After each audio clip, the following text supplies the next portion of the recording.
I-upgrade natin yung panggilid ni ADV. Bumili tayo ng 16 grams na bola, 1K na clutch springs, and 1K din na center spring. So tara, samahan nyo ako. Alamin natin kung okay tong setup na to. Ang gusto ko kasi ma-improve dito sa stock, yung primera. Dito kasi kay ADV, pag galing ka sa stop, yung unang arangkada, parang nakukulangan ako eh. Tingnan nyo.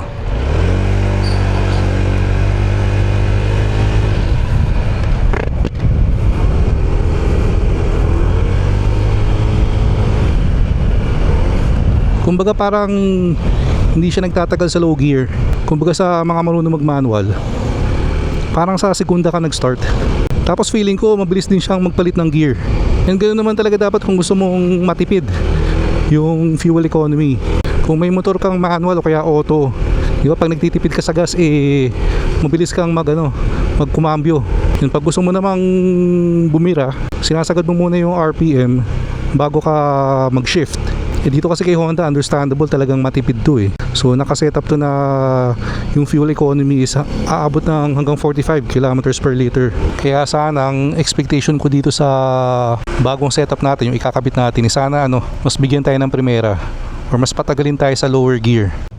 Syempre pag ginawa nyo yun, kailangan i-expect nyo na medyo tataas din yung gas consumption. Yan sa akin okay lang yun. Huwag lang siguro sobrang taas na parang big bike na yung konsumo. Tara, kabitan natin to para ma-compare ko na. Alright, so naset na natin yung work area natin. Nagsapin lang tayo dito. So ito yung makakabit natin.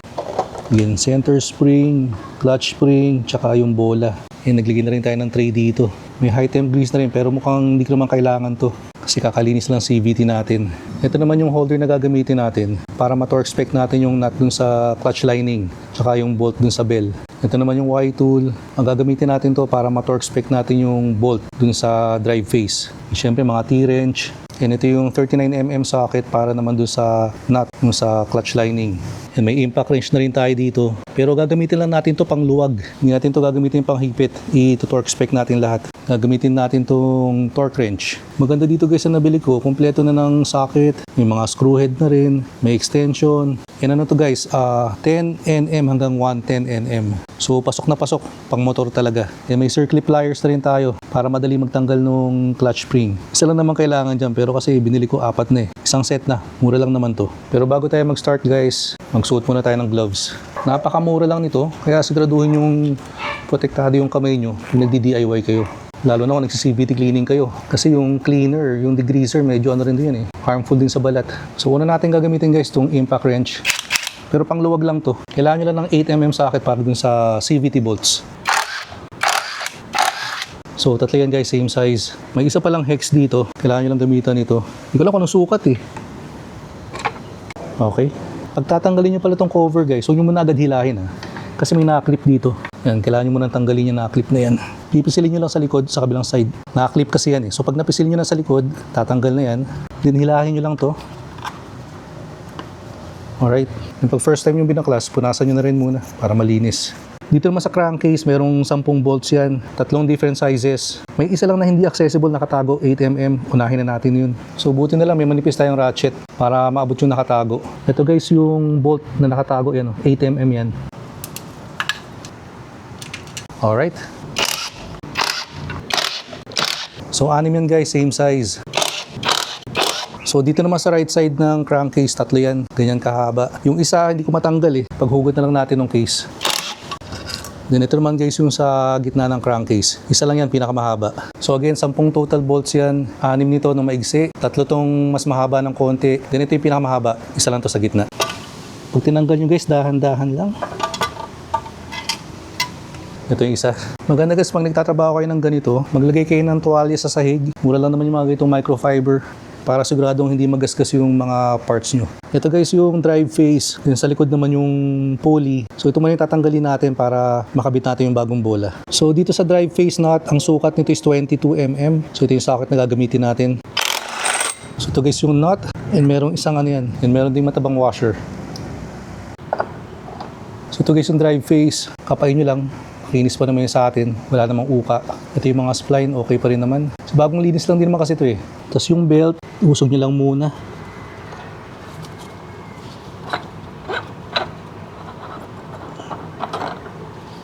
So ito na guys yung pulley natin. Ito yung back plate.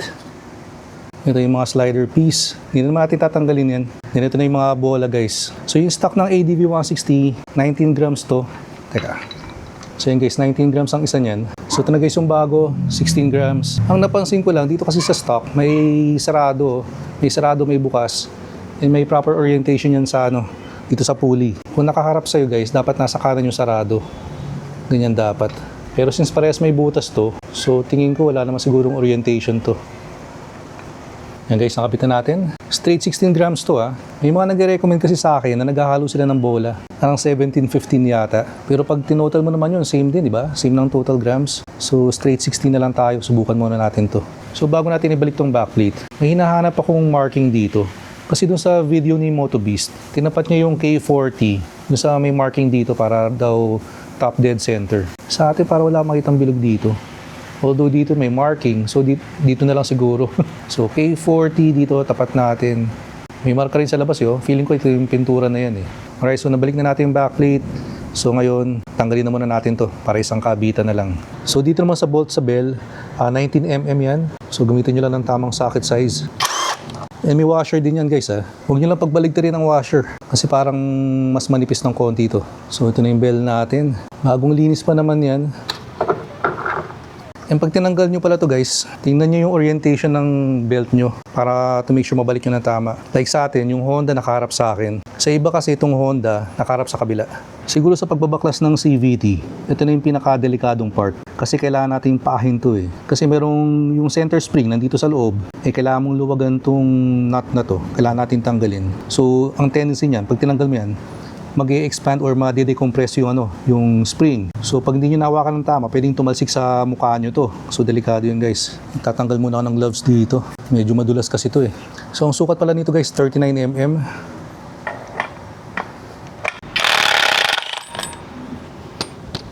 So yun guys, tanggal na. Yan. So tandaan yung orientation nito Itong may pintura yung sa taas. Pero kung walang pintura yung sa inyo, yung medyo mas matulis yung or medyo mas sharp yung edge, yun yung sa taas. Yung rounded, yun yung sa loob. Unahin na natin palitan tong center spring. Kasi yung clutch spring nandito sa loob nito, itong clutch lining. So dito sa stock na center spring, tanggalin nyo lang yung plastic dito. Merong plastic sa taas yan. So ililipat natin to sa bagong center spring. Pero ikumpara muna natin. So itong bagong center spring natin, mas mahaba ng konti. Ano to guys, JVT na 1K RPM. Pero may mga nagsasabi rin guys na yung 1K daw ng JVT mas malambot sa stock. Itong stock 800 to. So tingnan natin. Pakiramdaman ko lang So ito yung stock 800. Okay. Matigas pa naman. Ito naman yung JVT na 1K. So, parang hindi naman totoo. Para sa akin mas matigas ng konti itong 1K ng JVT.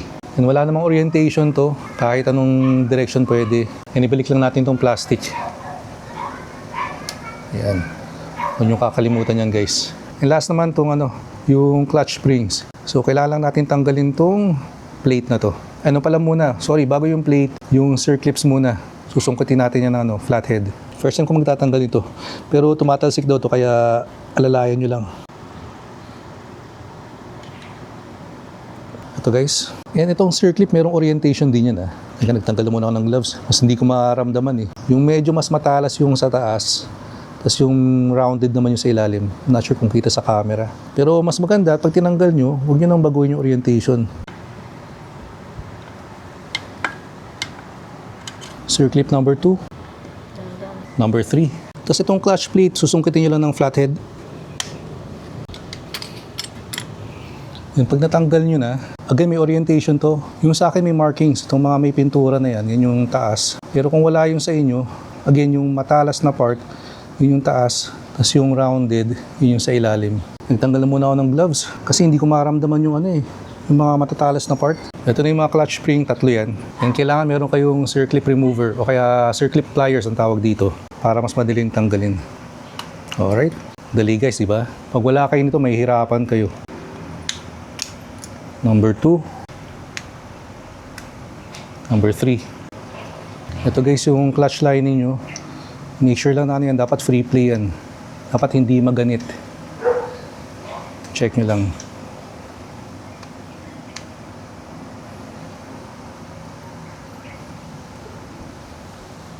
So ito na guys, ipapalit natin. 1K din to. Itong stock naman, 800.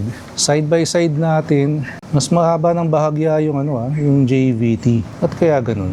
Alam ko dapat same ng sukat yan eh. Mahirap matest dito kasi di mo mahihila yan. Tigas. Pero yun lang guys, pa-comment na lang kung mas mahaba ba talaga itong JVT na clutch spring. Tama kaya itong pinadala sa atin. Pagdating naman sa orientation, hindi nyo mapagbabaligtad dyan. Isang way lang yung mahaba dito. Ayan o. Kasi hindi nyo naman mapapasok yung maigsing part dito. Ayan o.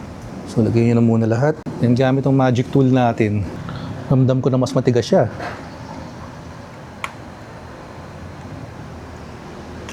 Pag napasok nyo na pala guys, tapikin nyo lang ng konti. And siguraduhin nyo nakalabas yung dulo. Ayun o. Siguraduhin yung pasok na pasok. Medyo ramdam ko mas matigas nga to. Kasi yung sa stock sobrang daling tanggalin, effortless. Dito medyo mas nahihirapan ako ng konting ibalik. So hindi ko ma-imagine pag wala kayong ganito, pag wala kayong circlip remover kung paano nyo ikakabit to. So ganyan, check nyo lang maigi. Dapat pasok na pasok. Ayun guys oh. Sana nakita sa camera. So yung sa atin, pasok na pasok naman. So ngayon, nakabit na natin itong clutch springs. Okay na rin itong center spring. Yung bola nandito na rin. So tara, balik na natin. So una natin babalik itong clutch plate. Dito guys, kailangan nyo lang pukpukin ng konti yan. Dapat may papasukan yung circlip. Ito feeling ko kulang pa to. So dito naman guys, ang gagamitin ko lang pang balik yung circuit pliers din pero internal naman. Yung kanina kasing gamit natin ito, external or outer, pangbuka ng spring, di ba? Dito naman, internal, ito yung pang higpit naman, pang sara. Yun. Dapat may maririnig kayong clip. Alright, so nakabit na natin yung backplate. Since mas matigas na tong center spring natin, mas doble ingat. Kasi kailangan natin i-compress muna yan para mabalik tong clutch lining.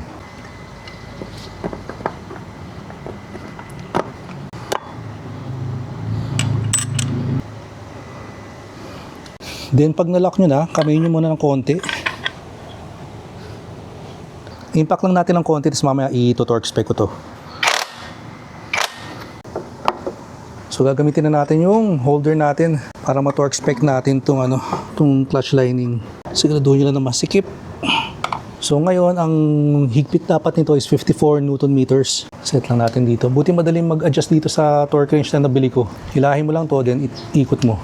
54. So to guys, pag yung 0 nakatapat na doon sa 50, dagdagan lang natin ng 4. So 1, 2, 3, 4. So 54 na yan guys. Pag may narinig na kayong click, yun na yun.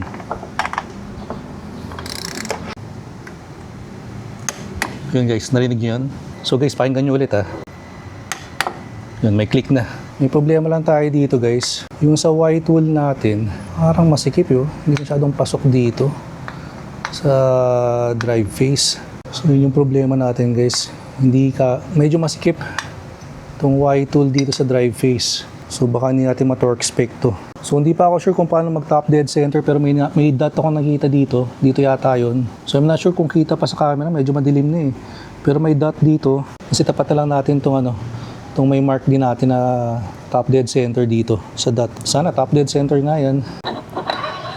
Kasi ganyan yung orientation ng belt, yung Honda nakaharap sa atin. Ang style dito guys, so para ibalik yung belt, pinipress nyo lang to para pumasok. Then pasok na natin tong bell. So pag napasok nyo na tong bell, washer, nasa lang natin. Medyo magrasa. Ito yung mga sobrang grasa nung huling CVT cleaning. Then nut. So dito naman ang torque value is 49 Newton meters. So gagamitan ulit natin itong holder.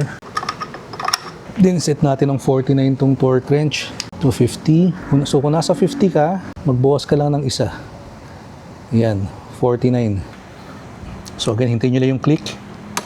Ayun guys, pakinggan nyo guys ha.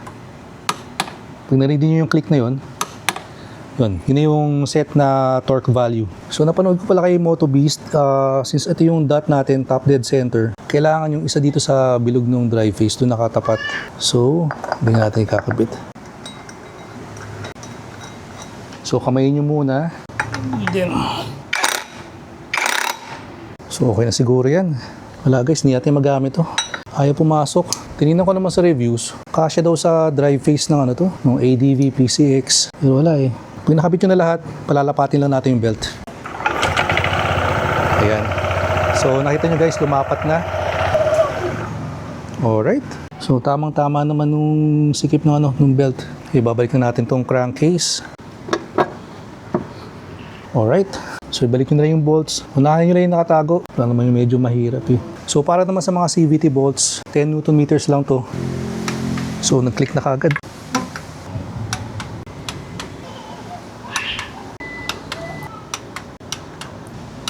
Okay. Ibabalik na lang natin tong cover.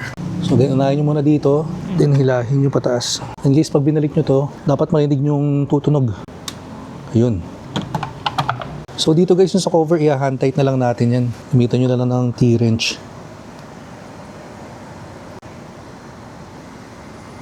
Alright. So successful yung unang DIY natin guys. So nakapagpalit tayo ng bola, center spring, tsaka clutch springs. Kaya tara, test ride na to. So ito na guys ang pinakahihintay nating part. Test ride na. Ito yung setup natin kanina. Ilaw na tayo. Nabutan tayo ng gabi. Yan, ito yung mga natira natin. So saktong-sakto naman. Kasi nakakatakot pag nagdi-DIY guys. Pag may natirang isang washer o kaya isang bolt, naku, sakit sa ulo nun. Alright. Papakiramdaman lang natin yung arangkada kung may improvement. Kasi pag nag-upgrade kayo ng panggilid, hindi naman pwedeng malakas lahat yung yung arangkada, gitna, tsaka dulo. So depende na yun sa priority nyo. Pero usually mamimili ka lang dyan kung yung arangkada gitna ba, yung palalakasin mo o yung gitna dulo. So sa atin ang priority ko is yung arangkada gitna. Kasi mainly city riding tayo eh. So testing natin from full stop. Kasi kanina nga sabi ko, di ba, pag galing ka sa full stop, pag umandar ka dun sa stock setup ni ADV 160, para kang nag-start ng nakasegunda. So sa mga marunong magmaneho ng motor or auto na manual, alam nyo yung ibig ko sabihin dun. So ito guys, testing natin.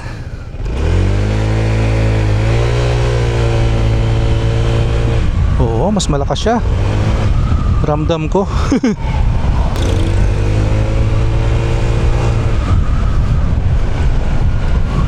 Wow. Happy ako dito. Ang kinakatakot ko kasi or wino-worry ko is baka magpalit tayo ng mga parts ng panggilid. Tapos halos wala tayong maramdamang difference or pinagbago. Pero dito ramdam natin. Nakakatuwa. Parang may primera na tayo sa ADV ngayon. Problema dito panigurado, lalakas yung konsumo mo sa gas. Kasi syempre parang ang ginawa natin dito is nagtagal tayo sa lower gear. Kumbaga siguro dun sa stock setup, sa stock CVT ng ADV 160, pag nag-throttle ka, bumubuka kagad yung torque drive. Kaya mabilis lumipat sa higher gear. Hindi naman masama yun, of course, economical yun. Tipid sa gas. Pero syempre, ang equivalent nun, para kang naka-auto na manual. Primera ka, segunda ka agad, tercera, kwarta, quinta, yung mabilis. Mabilis ang shifting mo. So matipid sa gas, kaso hindi mo na ma-maximize yung power o yung arangkada nga. Kasi di ba pag gusto mong umarangkada, naka-manual kang motor or auto, di ba sasagarin mo muna sa primera, segunda, tercera. Yun yung parang wala sa stock CVT. Kasi nga of course, ginawa ni Honda yan para matipid sa gas for fuel economy. Pero ngayon, ayan dati kasi pag biglang bigla kang bumomba, wala kang masyadong mararamdamang kumbaga wala masyadong torque siguro kasi napaka smooth ng acceleration ng stock ADV 160. Hindi naman sobrang madamba kasi ang nababasa ko doon, medyo masakit sa likod yun sa sa stop and go traffic. And kung mainly city riding ka, madalas mo ring may experience yun. Di ba? For me, saktong-sakto lang to. Sa akin kasi hindi ko kailangan ng dulo naman eh. Kasi madalas ako city riding lang talaga. Kaya pag tinanong nyo kung kamusta yung dulo nito, hindi ko pa masasagot. Nakakapanibago. Konting-konting piga ko lang ng throttle. Sulit to guys. Again, ginawa natin sa bola, nagbawas tayo ng 3 grams from the stock 19 grams ng ADV 160. Nagkabit tayo ng straight na 16 grams. Tapos doon naman sa center spring, nagtigas din tayo from the stock na 800 RPM nagpalit tayo ng 1,000. Same din sa clutch springs, nagpalit tayo from stock 800, nagpalit tayo ng mas matigas 1,000. And again, nakita nga natin kanina, parang mas mahaba ng konti sa stock, no? Yung sa stock na clutch springs. Sarap ng takbo ngayon.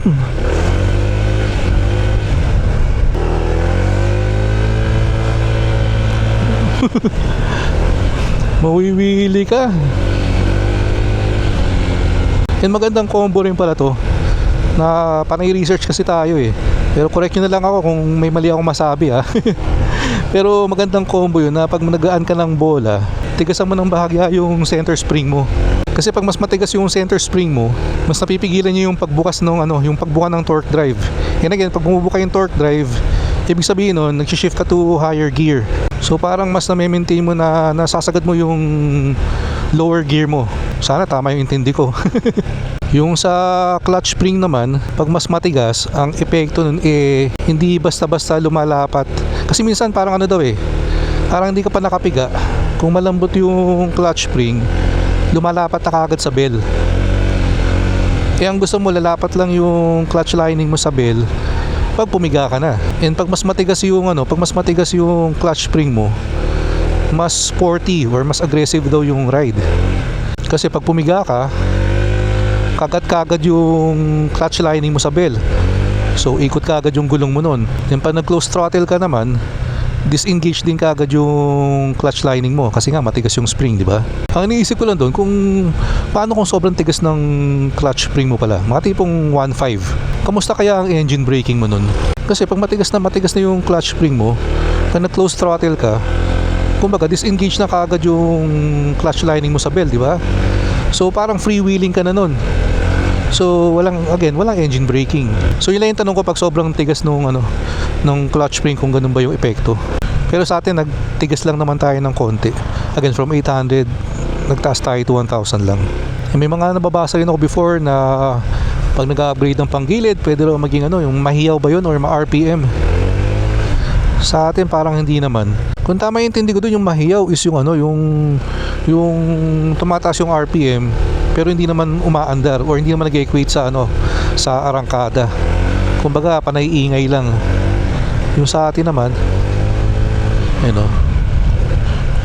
may kasama namang arangkada. Bala ko pang bumili ng ibang bola mas magagaan para mag-e-experiment ako.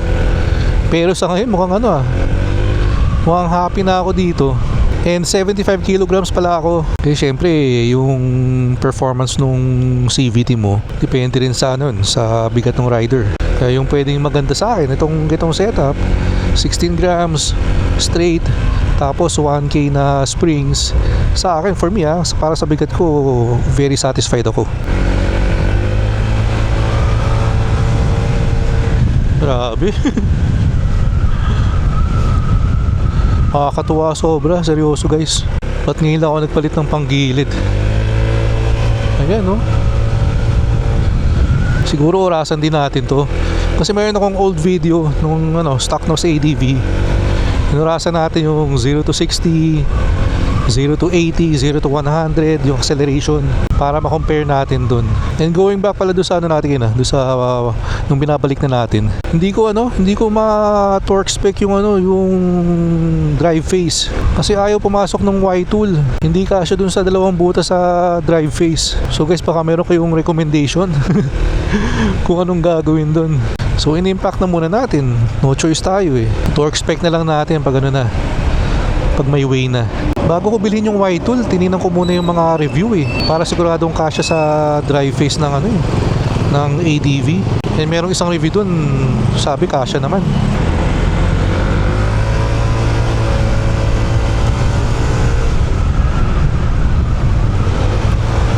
Grabe, sarap.